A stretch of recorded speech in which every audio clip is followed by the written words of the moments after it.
Well, I'm going to talk about the gut symptoms that are very common in the community. Things like bloating, abdominal pain, change in your bowel habits, abdominal distension, and these things are very, very common. 20% of people will have them, and 15% we would diagnose with irritable bowel syndrome. But these are things which are not associated with inflammation, big ulcers, all these sorts of things. These are things where basically if we took your bowel out, it would look quite normal, but it's how it functions that's the problem. So why should we use diet in irritable bowel syndrome? Why should we use diet to help these things? That the ingestion of food triggers trigger symptoms in about 60 to 80% of people. So they know that when they eat, that a half an hour later they're going to have problems. And they know certain foods seem to do it. And diet is the way, therefore, that people actually do use to manipulate their symptoms. Also, there are multiple mechanisms by which food can induce symptoms. And we know that from a lot of work in recent years that judicious food choice actually works to help the symptoms. Now, here's a diagram which I'm not going to go through in detail at all, but just to explain to you that when you get to the foods and the symptoms, it's a mess. There are so many mechanisms by which food can cause symptoms, and we're only just starting to dissect them. But the ones I'm going to talk about here today, in the carbohydrates and proteins, are FODMAPs and gluten. Now, who's heard of FODMAPs? Oh, I don't have to say very much, that's terrific. FODMAPs, this is an acronym, a term which was coined just to link together sugars which are in either little chains of sugars or single sugars that are very hard to, you can't be digested, or they're very slowly absorbed. And these comprise of things which are like fructose, polyols like sorbitol, which you know about as being added to foods, but also is present in foods, lactose if you can't digest it, and oligosaccharides, which are little chains of sugars which can't be digested. We don't have any enzyme which can digest them. And these are all being lumped together because they have very similar effects on the gut. If we look here, now this was supposed to represent, and this was drawn by someone in the audience here, and she'll be very upset about this, that here's the small intestine, here's the large intestine, and here are bacteria in the intestine. Now, Carolyn, who drew this, was very good at art at school, but not very good at perspective. And here's food. Okay, the oligosaccharides can't be digested, so they go right through the small bowel into the large bowel. Lactose, if you can't digest lactose, will go through to the large bowel.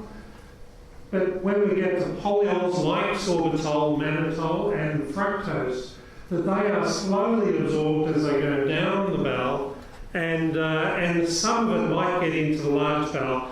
But what they do is that they retain water in the small bowel, and you get distension of the small bowel. So the small bowel has a lot more water in it.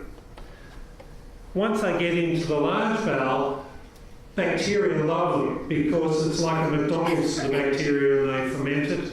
And when you ferment things, you make a lot of things, including gas, and gas will distend the large bowel.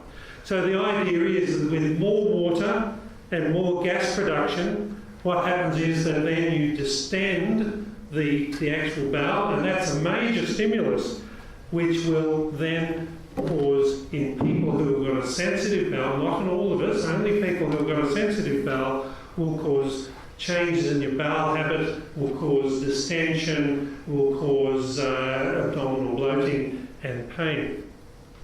Now, if we have enough of these FODMAPs, all of us will get these symptoms, but in people who have irritable bowel syndrome, you only have to have a small amount and these symptoms will be induced.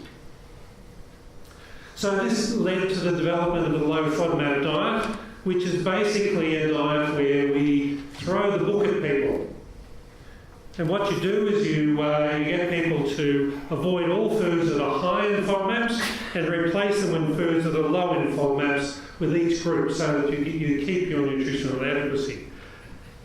And the way we can do this is where there are lists of foods which we know are high and which we know are low, and there is an app which can help very much, which has got up-to-date information.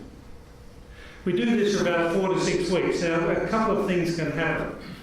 If people are very conscientious and do this properly, there can be no benefit whatsoever. They're no better, you stop the diet. Not everyone does that. However, in many people, it works. It seems to reduce the symptoms markedly, and then what we do is we step down, so we then release reduce the restriction so that people can then have more of things. So, for instance, if bread is a problem, we would stop all the wheat bread. And then when you want to reintroduce, you would start with a small bit of wheat bread and find out how much you can tolerate. So the idea is that a strict diet is not the diet for life, but it's really a diet which you learn from reintroducing the food. Now the importance of this diet is that about 70% of people, so 7 out of 10 people who try the diet have a considerable relief from the diet. However, 30% don't. And so it's not the diet for everybody, but when it works, it's great. What about gluten-free diet? And here's from the Gluten Free Museum is some Van Gogh painting without gluten. So this, you can see how miserable life can be without gluten. That's the whole premise of this gluten-free museum. Now, gluten-free diet doesn't work in IBS. Well, I can just show you a study that was recently published, and believe it or not, even though a lot of people use it, there are very few studies in this area. But then this study from Sheffield in UK, 41 people who had irritable bowel syndrome, mainly with diarrhoea, went on a gluten-free diet, and 29 of those people did really well and were good. 72%, so about 3/4 of those 29 people continued on the gluten-free diet over 18 months, and they still remained well. So this is terrific. Here's a diet which also works in about 70% of people, and it seems to continue to work just like the low FODMAP diet does. So the question is, what do you use? We're in a dilemma here. What's the best way of doing it? And what is it about the gluten-free diet that works? There's this conspiracy that people believe that if a gluten-free diet does this and taking gluten does that, going on a gluten-containing diet does that, it must be the gluten that's the difference between the two. But the whole point is that when you go gluten-free, you stop eating wheat, rye, barley. And as we've heard, they've got a lot of things other than gluten in them. So, when we looked at cereals. If you look at the line up the cereals here, you've got couscous right down to rice. And if you look at the FODMAP content of it, so we're looking at these FODMAPs that can cause problems, you can see they vary markedly. These ones down here don't really cause much trouble. They're very low content. These ones do. So couscous is a big bowl of couscous has got lots of FODMAPs. But if you then look at which of them are gluten-free, something striking occurs. It's all the ones that are low FODMAP. If you look at it the other way around, the ones that are high in FODMAPs are high in gluten. So when you stop wheat, stop rice, stop barley in a gluten-free diet, you're also reducing markedly your FODMAP intake. So the effect of gluten-free diet isn't the FODMAPs or is it the gluten? And this is something that was not really understood in the past. Now, how we sort this out, the way to do it is that you put people on a gluten-free diet and then you re-challenge them with gluten without the FODMAPs. So you have a special gluten that's had the FODMAPs taken out, and you do this in a double-blind placebo-controlled way. So in other words, you give the gluten, or you give the placebo, or the gluten, the placebo, and the person who's having it doesn't know which one it is. So that we can blind the effects. I'd like to show the results of one study, and this is not, we did the first study with this, which showed exactly the same type of thing, but this one illustrates it very well because they did it slightly differently to what we did. This was an Italian study. They had 35 people who avidly believed that the gluten-free diet improved them. And it was true. They were much better on a gluten-free diet. And so they were said, and they didn't have celiac disease, they were said to have non-celiac gluten sensitivity. And what they then did, kept them on the gluten-free diet and gave them some gluten-enriched flour without FODMAPs in it, or some placebo flour, which doesn't have any FODMAPs in it. And then they asked them which contained the gluten on the basis of their symptoms. And of course, as you might expect, some people who weren't didn't have any problems with it or had similar problems didn't know. 17% of these people didn't know, but 34% identified the gluten. And the authors of this paper then said, well, we've got 34% of this population of people who think they're sensitive to gluten have non-celiac gluten sensitivity. And that sounds pretty good, doesn't it? Except when you look at the placebo, 49% of them thought the placebo was the gluten because they got worse symptoms on the placebo than they did on the gluten. And so what I would say is this non-celiac placebo sensitivity. This is a dummy sensitivity. So what you can see is the difficulty if you think you're sensitive to gluten and you have a few pieces of bread and you get symptoms. It might be because you're just anticipating getting symptoms, the so-called nocebo effect, which is not abnormal, that's a normal thing. So is it the FODMAPs? And all we can say is that we haven't actually definitively said it's the FODMAPs, except this is the study we did originally, where we looked at people with non-celiac gluten sensitivity, so they all on a gluten-free diet and felt what they said was very well. And this is their symptoms. We've lost a couple there.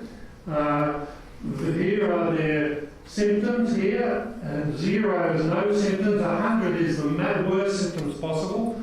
And they were all sort of, some of them had quite a lot of symptoms for someone who was who said they're very well. But before they went gluten-free, they probably had symptoms up here. And these were the symptoms they had. And so before we started them on gluten, or on our gluten challenge, we put them all on a full low FODMAP diet. So we taught them about reducing onions and about reducing, not eating apples and pears and things like this. And what happened was they all improved. Their symptoms all improved. So this suggested to us that baseline, they were on a half low FODMAP diet because they were only reducing half of the FODMAPs in their diet because wheat is a major FODMAP. And this one, after they were on the full low FODMAP diet, they were much better. So we assume that it's mostly the FODMAP because we can't find any evidence that gluten is the cause. So one thing that people always ask me then is, well, what's wrong with going on a gluten-free diet? What's wrong with going on a low FODMAP diet? We don't use low FODMAP and low gluten are not healthy for people who don't need them for their problems. So the problem with both diets is that they cost more. They annoy your friends terribly. And there's a great cartoon which says the very attractive girl sitting under a beach umbrella, sitting there with a drink in her hand, saying, I've been gluten-free for only a week and already I'm really annoying. If you don't do it well, if you don't follow these diets well, it can be nutritionally compromise you. You may, over the longer term, not get all the vitamins, fibre, etc. that you need. And there is a risk of, if you go too heavily into diets, you can develop eating disorders or exacerbate eating disorders, which can actually interfere with your ability to enjoy life. With the gluten-free diet, restricting gluten, avoiding gluten is too strict for getting maximum benefit from your diet if you've got irritable bowel syndrome. And so that's why we're not keen on it. And it also interferes with medical practice in that it's very hard to diagnose whether you have celiac disease or not once you're gluten-free. All our tests depends upon exposure to gluten.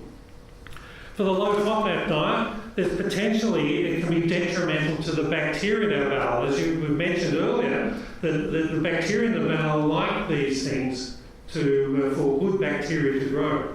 And we've shown that you do reduce your good bacteria, or so-called good bacteria, when you're low FODMAP, strictly low FODMAP. But of course, people don't need, very few people need to be strictly low FODMAP all the time. They just have to reduce their FODMAPs a bit. And our dietary approach is one which enables that to be done. So, the guiding rules, if you wanted, these are my rules for dietary restriction for gut symptoms. First of all, you only want to restrict what is triggering the symptoms. And why I say that is because a low paleo diet often helps people's gut symptoms, but you're restricting so many other things that it's crazy if that's all you're trying to do is reduce your gut symptoms. You restrict only as much as you need. Gluten-free diet means no gluten. A low FODMAP diet means it's lower than what you would normally eat, but it doesn't have to be very low. You restrict according to the quality of scientific evidence, and I think scientific evidence is very important here because we do not like recommending restrictive diets to anyone unless we have some evidence that they actually are doing a good job. And the other thing that has to be remembered is that food components are not the only cause, not the only triggers of gut symptoms. And in many people, remember that only 60 to 80% of people, food will induce their symptoms, and so diet is not necessary or needed in many people. And the last thing is that food restriction is not a thing about good health. The low FODMAP, low gluten-free is not about good health unless you have irritable bowel, unless you have celiac disease. It's not for people who are feeling well and want to feel weller. It's not the thing to do. So I would conclude that if we want to say carbs or gluten, the FODMAPs, yes, in many, but not everyone. Gluten, no, but there are special circumstances where gluten-free diet can help. Thanks.